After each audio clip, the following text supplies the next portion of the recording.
verse가 나왔는데요. 예레미야서 33장 3절 우리 함께 읽으실까요? 같이 읽어봅시다. 시작. 너는 내게 부르짖으라. 내가 내게 응답하겠고 내가 알지 못하는 크고 은밀한 일을 내게 보이리라. 다시 한번 읽읍시다. 시작. 너는 내게 부르짖으라. 내가 내게 응답하겠고 내가 알지 못하는 크고 은밀한 일을 내게 보이리라. 아멘. At first, I want to apologize not to prepare my English sermon because I did not know you come to my church to have a service together. I'm so sorry, but I know the power of Holy Spirit. Holy Spirit will touch you all and make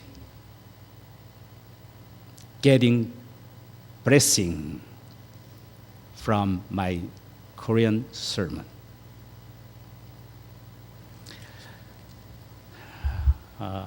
오늘 이분들이 오신 줄 알았으면 그래도 제가 뭐 좀 영어 설교라도 간단하게 준비를 했을 텐데 전혀 몰랐기 때문에 제가 오늘 그저 한국말 설교만 하기로 했습니다. 너무 죄송해서 제가 먼저 사과를 드렸습니다. 그냥 성령께서 이 모든 분들의 마음을 터치하셔서 설교를 통하여 복을 주시고 은혜를 주실 줄 믿습니다. 그러나 그 설교 타이틀은 이야기를 해줘야 될 것 같습니다. Anyway, I want to give you my message title.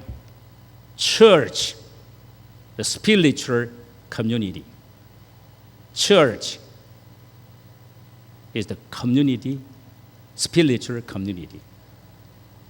교회는 영적인 공동체다.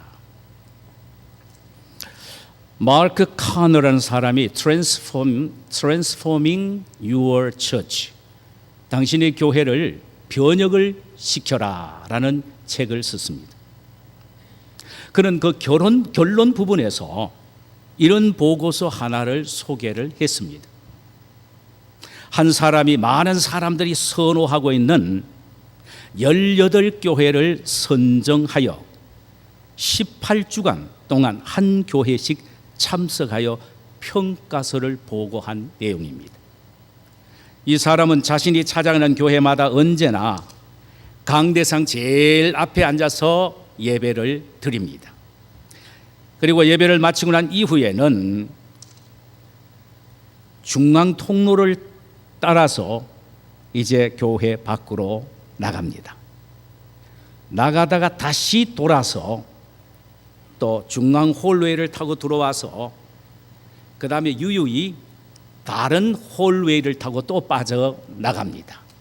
그러면서 이 사람은 두 가지 일을 합니다. 하나는 미소를 짓고요. 또 하나는 간단한 인사를 나눕니다. 안녕하십니까? 할렐루야 등등 말입니다.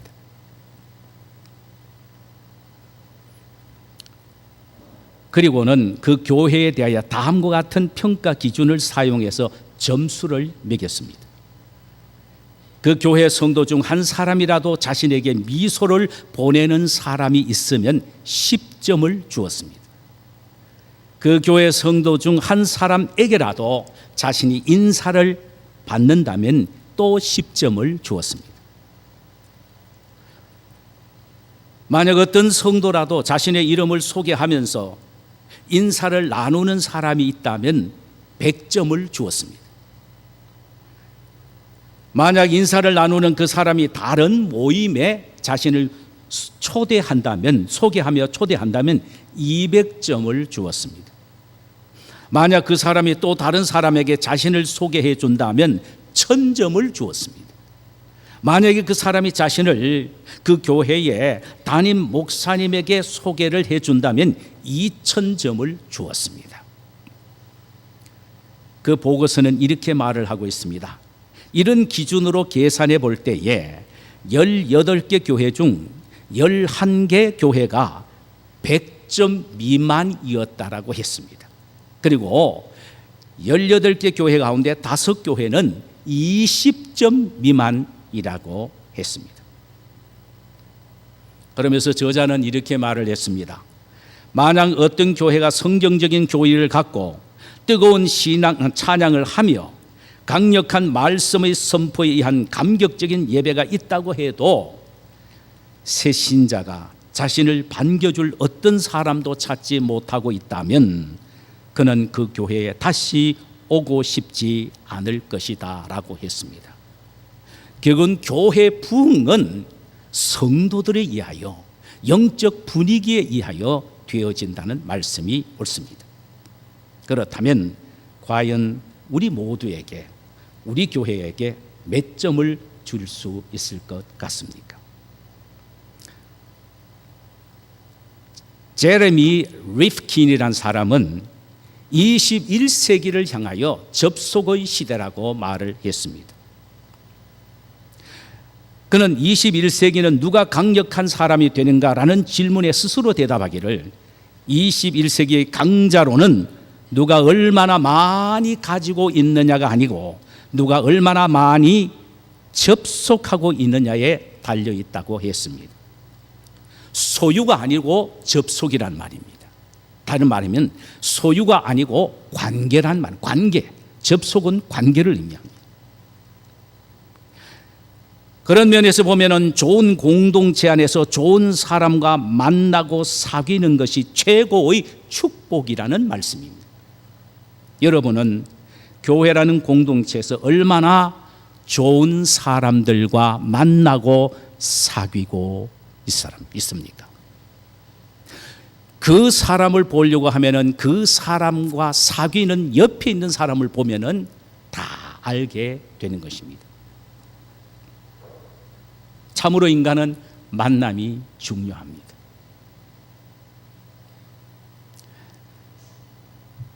인간의 만남에는 세 종류가 있다고 합니다.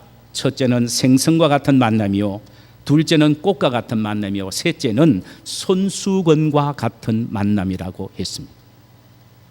생선과 같은 만남이란 만나고 나면은 비린내가 나는 만남입니다. 남을 험담하는 말과 부정적인 말만 하기에 서로에게 좋지 않은 영향력을 주는 것입니다. 만나고 난 후에 기분이 상하고 분이 나고 화가 나기도 하지요.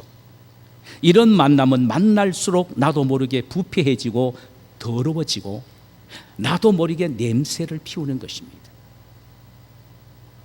둘째로는 꽃과 같은 만남입니다.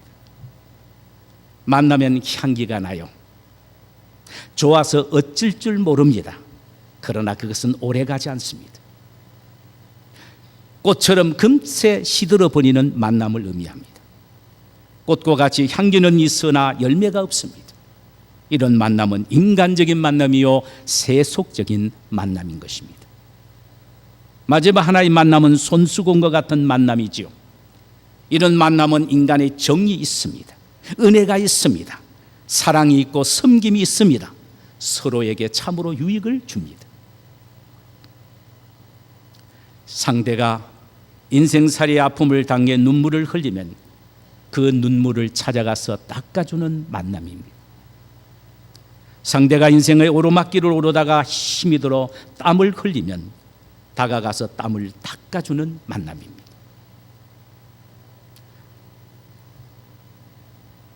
상대가 힘들고 어려울 때 찾아가서 위로해주고 따뜻한 손수건으로 볼을 어루만져주는 만남. 여러분, 이런 만남의 사람들 얼마나 좋습니까?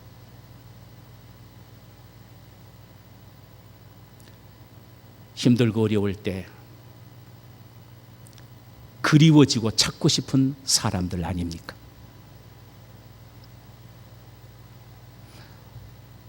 저는 개인적으로는 목회가 한 40년 가까이 됩니다. 그러나 이 교회를 세워서 지금까지 25년 동안 달려왔습니다. 참으로 많은 사람들 만났습니다. 그러나 내 가슴 속에 촉촉이 젖어오는 아름답고 은혜로운 기억할 만한 만남은 그리 많지 않습니다.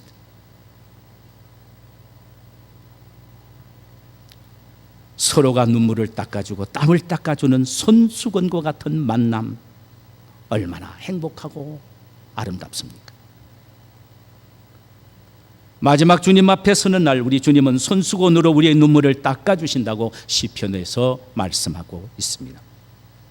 우리 모두는 손수건과 같이 따뜻한 사랑의 만남들이 되기를 주님의 이름으로 축원합니다.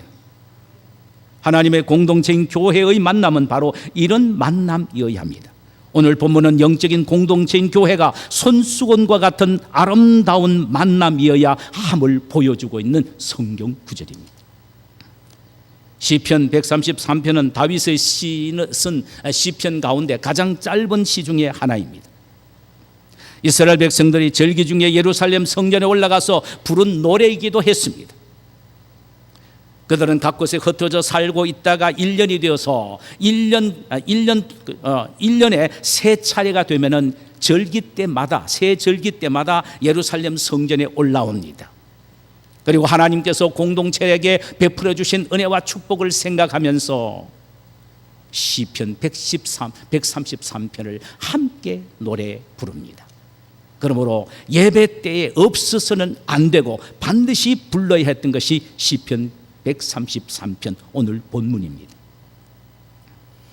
보라, 형제가 연합하여 동감이 어찌 그리 선하고 아름다운고, 머리에 있는 보배로운 기름이 수염 곧 아론의 수염에 흘러서 그 옷깃까지 내림 같고, 헐몬의 이슬이 시온의 산들에 내림 같도다. 거기서 여호와께서 복을 명하셨나니 곧 영생이니라고 했습니다.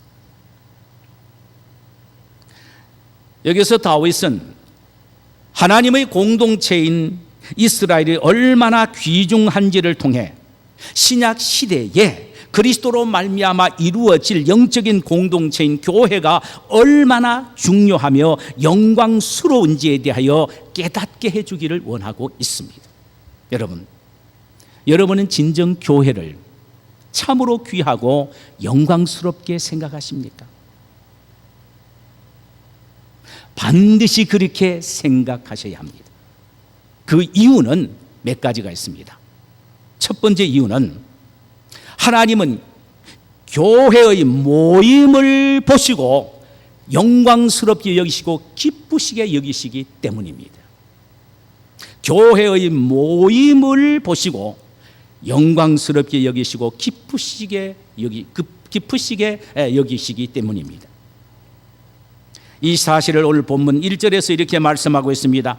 형제가 연합하여 동거함이 어찌 그리 선하고 아름다운고.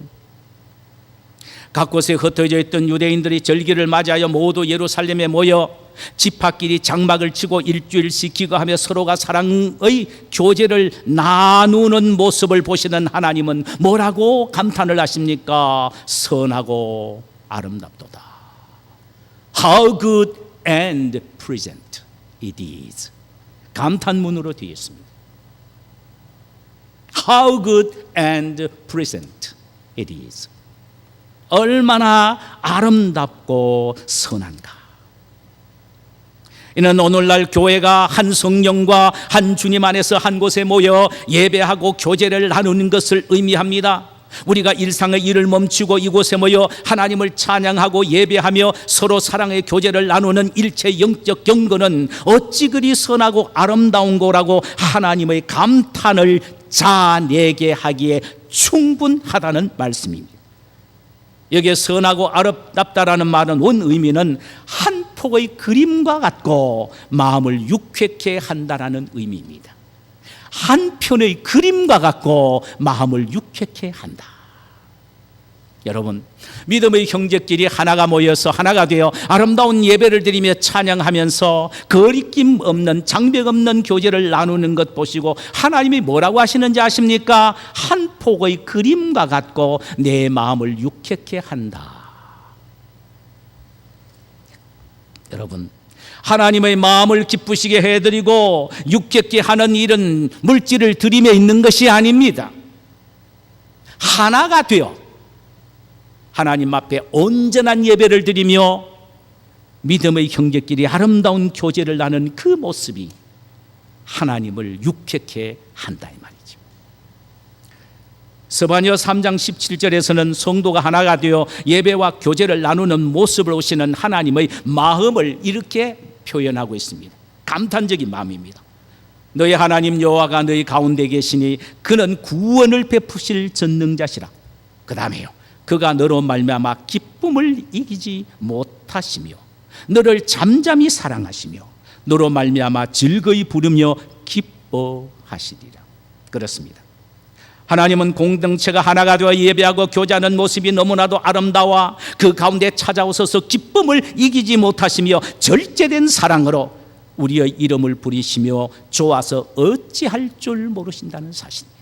지금 예배드리는 여러분의 이 모습을 보시고 예수님은 여러분의 이름을 부르시며 어찌할 줄 모르고 즐거워하신단 말입니다. 우리 모두가 이 주님의 우리의 이름을 부르시는 부름에 귀가 열려서 들으실 수 있기를 주님의 이름으로 축원합니다.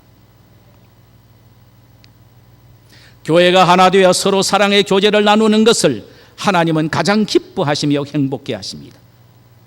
반대로 하나 되지 못하고 나누는 것을 하나님은 가장 슬퍼하시며 마음 아파하신다는 사실을 또한 우리는 잊지 말아야 합니다. 여러분, 저와 여러분의 존재의 목적이 무엇입니까? 죄인이었던 우리를 예수 그리스도께서 십자가의 피로 구원하여 하나님의 자녀로 만들어주신 우리, 그렇다면 우리의 생의 존재의 목적이 어디에 있습니까? 내 자신을 위하여 사는 삶이 아닙니다. 하나님을 영화롭게 하고 그분만을 기쁘시게 해드리는 삶입니다. 최고를 하나님을 영화롭게 해드리고 기쁘시게 해드리는 삶이 무엇입니까? 성도가 하나가 되어서 하나님 앞에 예배하며 성도의 교제를 나누는 바로 이 일입니다. 이 일을 위하여 우리는 힘을 써야 합니다. 공동체가 중요한 또 하나의 이유는 하나님은 교회라는 공동체를 통하여 성도에게 복을 주시기 때문입니다. 여러분, 하나님은 가장 관심을 갖는 것은 이 세상의 재벌이 아닙니다. 미국이 세계에서 최강 나라죠. 놀라지 마세요. 미국이 아닙니다. 소수가 모여 있다 할지라도 교회를 주님은 제일 사랑하시고 온전한 마음이 교회에 가 있습니다. 믿으십니까, 여러분? 왜 그러냐? 예수님은 십자가의 피로 미국을 세운 것이 아닙니다. 십자가의 보혈로 한국이란 나라를 세운 것이 아닙니다. 예수님은 당신의 피로 교회를 세우신 것입니다. 그러므로 교회에 복을 주시기를 원하십니다. 교회를 통하여 복을 주시는 것입니다. 주님을 잘 믿는 사람, 하나님의 교회에서 지성으로 하나님의 교회를 섬기는 사람, 하나님이 세우신 영적 지도자의 말에 순종하며 신앙생활 잘 따라가는 사람, 하나님은 이런 사람에게 복을 주신단 말입니다. 교회라는 공동체를 통하여 복을 주시기 때문에 우리는 교회를 귀중하게 여겨야 합니다. 그럼 하나님은 교회라는 공동체에게 주시는 축복이 뭡니까? 두 가지입니다. 오늘 본문에 보면 하나는 성령의 부어주심이요, 또 다른 하나는 영생의 축복입니다. 영생. 첫째 축복을 보십시다. 성령의 부어주심에 대해 생각을 해보십시다. 하나님은 교회 위에 성령의 기름 부으심의 복을 주셨습니다. 이 사실을 오늘 본문 2절과 3절에서 다음과 같이 말합니다.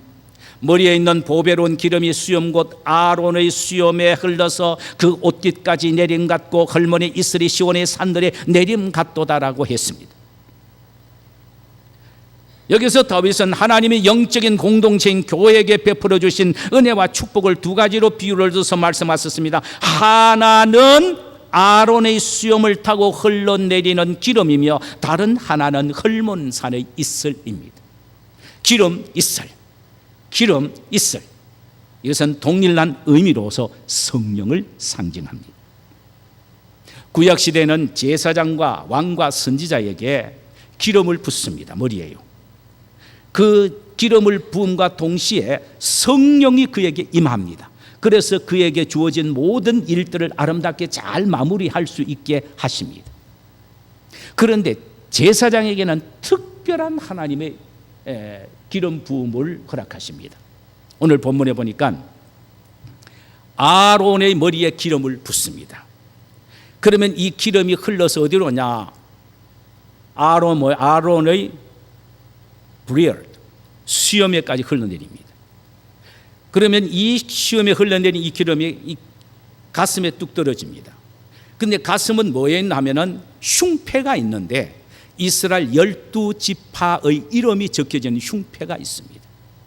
이 흉패에 가득하게 흘러내립니다. 이것은 영적 지도자인 아론의 축복이 이스라엘 백성 전체에게 흘러감을 말합니다. 아론이 성령의 충만함을 받아서 빈 복이 이스라엘 백성 전체에 흘러감을 의미합니다.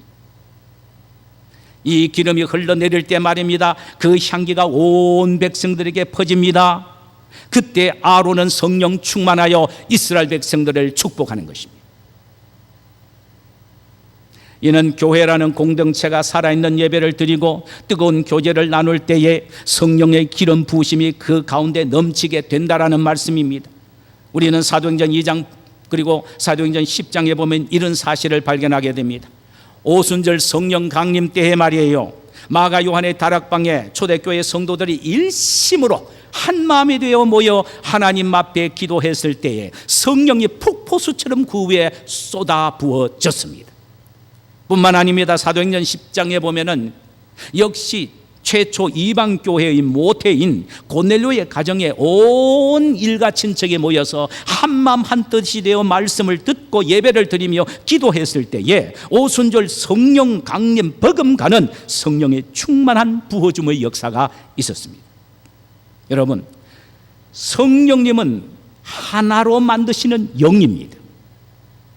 반드시 교회가 하나 되어야 될 이유는 똑같이 성령을 받았기 때문입니다. 성령은 하나됨의 영입니다. 나는 이 사람과 나누어진다. 그럼 둘 중에 하나는 잘못된 겁니다. 절대로 잘못된 겁니다. 그래서 우리가 기도하면서 성령의 뜻을 기다려야 될 이유는 뭐냐? 똑같이 한마음 한뜻이 모아져야 됩니다. 이게 성령의 역사입니다. 성령은 우리로 하여금 하나 되게 하는 일을 하시기 때문입니다.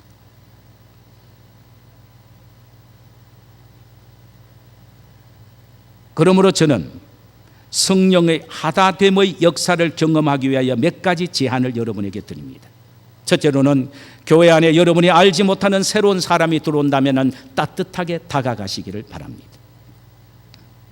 두 번째로는 그리스도께서 십자가를 통하여 이방인과 유대인으로 하나로 만들어 놓으신 것을 결코 파괴하지 마시기를 바랍니다. 교회가 하나 되는 일에 적극적으로 힘쓰시기를 바랍니다. 그리고 모이기에 더욱 힘쓰세요. 모이는 것에 주의 성령이 함께 하시고 주님의 능력이 나타납니다. 예배하는 일, 기도하는 일, 사랑의 교제를 나누는 일에 열심을 내시기를 바랍니다. 성령 충만을 누리기 원하신다면 반드시 그렇게 하셔야 합니다. 모이는 교제의 현장에 헐몬 산의 이슬 같은 성령의 부어주며 역사가 넘치게 일어나게 될 줄 믿습니다.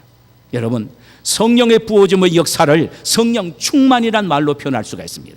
이런 역사가 일어나면 어떤 능력이 나타납니까? 변화의 역사가 일어납니다. 약한 자가 강한 자가 됩니다. 죄인이 의인으로 바뀌어집니다. 천한 신분을 가진 사람이 귀한 신분자가 됩니다. 권력 앞에 벌벌 떨었던 베드로와 요한이 더 이상 예수의 이름으로 말하지도 말고 가르치도 말라고 엄명을 내린 70인 공회원들 앞에서 하나님 앞에서 너희 말 듣는 것이 하나님의 말씀을 듣는 것보다 옳은가 판단하라. 우리는 보고 들은 것을 말하지 아니할 수 없다라고 말할 정도로 담대한 사람들로 바뀌어졌습니다. 십자가 앞에서 예수를 부인하고 3번씩이나 도망갔던 사람 베드로가 담대하게 목숨을 걸어놓고 예수 그리스도를 증거하고 있습니다. 이것은 성령 충만함을 말미암아 변화된 베드로의 모습을 보여주고 있습니다. 여러분 가운데 쉽게 끊지 못한 나쁜 습관 때문에 일생 그것과 싸우며 몸부림치는 분이 계십니까? 성령 충만을 갈망하십시오. 성령의 기름 부음을 넘치게 경험하게 되면은 그 모든 것들을 일순간에 끊을 수 있는 능력이 여러분 속에 나타나게 될 줄 믿습니다. 또 성령의 기름 부음이 넘치면은 영육의 치료함의 역사가 나타나는 것입니다. 이사야서 61장 1절에 보면은 하나님의 영이 임하시면은 마음이 상한 자를 고치고 포로된 자에게 자유를, 갇힌 자에게 노임을 선포하게 된다라고 말합니다. 이는 성령이 임하면 영육의 치료의 역사가 일어난다는 말씀입니다. 이 예언이 오순절 성령 강림으로 말미암아 이루어져 교회마다 치유의 역사가 일어났습니다. 제가 잘 아는 목사님입니다. 그분은 늘 간증을 합니다. 자기 간증이죠. 젊은 나이에 간암으로 석 달밖에 살지 못한다는 의사의 말을 듣고 그는 죽기 위하여 1월 1일 신년 집회가 있는 기도원으로 올라갔습니다. 집회에 참석하여 3일째 된 날 주여라고 소리를 치는 순간에 주먹만한 불이 자기 입으로 쑥 들어오더랍니다. 그 순간 그는 기절해서 넘어지고 말았습니다. 한참 후에 그가 깨어났는데 깨어나자마자 느낀 것이 배가 고프더랍니다. 지금 며칠 동안 밥을 안 먹어도 배가 안 고팠는데 갑자기 배가 고프더래요. 그래서 밥을 먹었답니다. 자, 먹지 않고 죽는 것보다는 먹고 죽는 게 낫다 싶어서 실컷 먹었답니다. 근데 얼마 있지 않으니까 또 배가 고프더래요. 또 밥을 먹었답니다. 근데 몸이 굉장히 가볍더래요. 일주일 집회를 마치고 집에 내려가니까 사모님이 하신 말씀이 아니 당신 얼굴이 참 좋아졌네요. 그러더랍니다. 그분이 병원에 가서 진찰하니까 여러분 놀라지 마세요. 저는 그분에게 직접 들은 이야기입니다. 암 덩어리가 뚝 떨어지고 말았어요.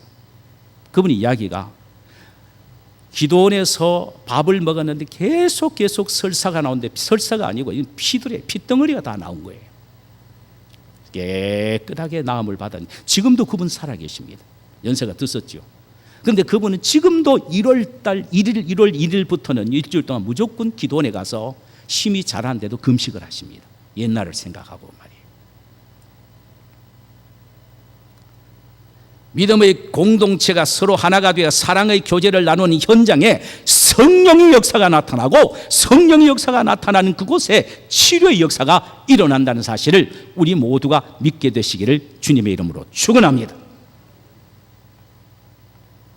여러분 모두는 우리 양림은 교회라는 공동체를 통하여 변화와 치유의 능력을 늘 경험하게 되시기를 주님의 이름으로 소원합니다. 하나님은 우리 교회의 공동체에 반드시 이런 일이 일어나게 해 주실 줄 믿습니다. 네, 아멘 안 하십니까?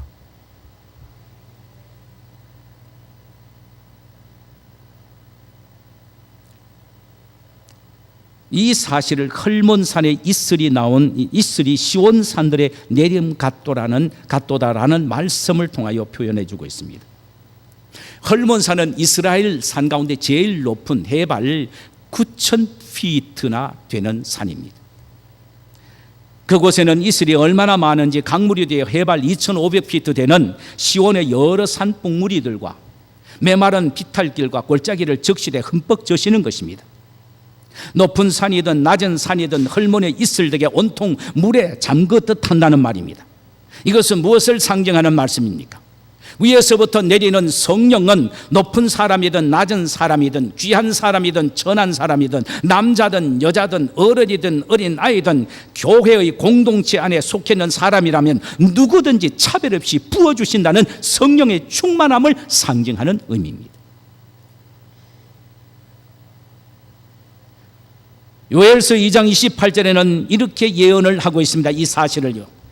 그 후에 내가 내 영을 만민에게 부어주리니 너의 자녀들이 장래일을 말할 것이며 너의 늙은이는 꿈을 꾸며 너의 젊은이는 환상을 볼 것이며 그때에 내가 또 내 영을 남종과 여종에게 부어줄 것이며 라고 했습니다. 이 약속의 말씀을 오순절 성령 강림을 통하여 성취되었고, 이 오순절 성령 강림을 통하여 성취된 이 놀랄만한 성령의 부어줌의 역사가 오늘날의 교회를 통하여 그대로 입체적으로 나타난다는 사실입니다. 이런 축복이 우리 모두가 경험되어지기를 주님의 이름으로 축원합니다.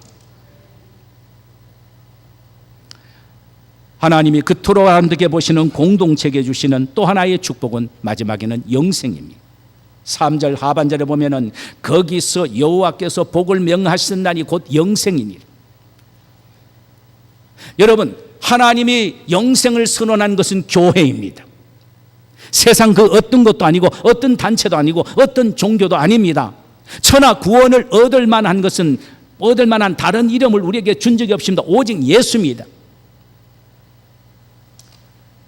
예수님은 친히 말씀하십니다. 나는 길이요 진리요 생명이니 나로 말미암지 않고는 아버지께 갈 자가 없느니라. I am the way and the truth and the life. No one can come to God without believing me. 나를 믿지 않고는 어느 누구도 아버지에게 갈 자가 없다라고 성경은 말합니다. 기독교만이 구원의 종교입니다. 독선이라고 해도 괜찮습니다. 진리는 독선입니다. 성경이 그렇게 말하고 있기 때문입니다. 기독교 외에는 구원이 없다라고 밝히 성경이 말하고 있기 때문에 우리는 교회를 통하여 구원, 영생을 경험하게 되는 것입니다. 그러면 오늘날 우리가 교회를 통하여 어떻게 영생을 경험하게 됩니까? 하늘나라의 영광과 은혜를 우리가 맛보며 사는 것입니다. 예수 그리스도 안에서 하나님이 주시는 평안과 기쁨과 화평과 희락과 즐거움과 이런 것들을 우리는 말이에요, 이 세상에서 예수를 믿는 믿음 안에서 교회에 나와서 예배를 드리고 하나님을 섬길 때 경험하게 된다는 말입니다. 누리게 된다는 말입니다.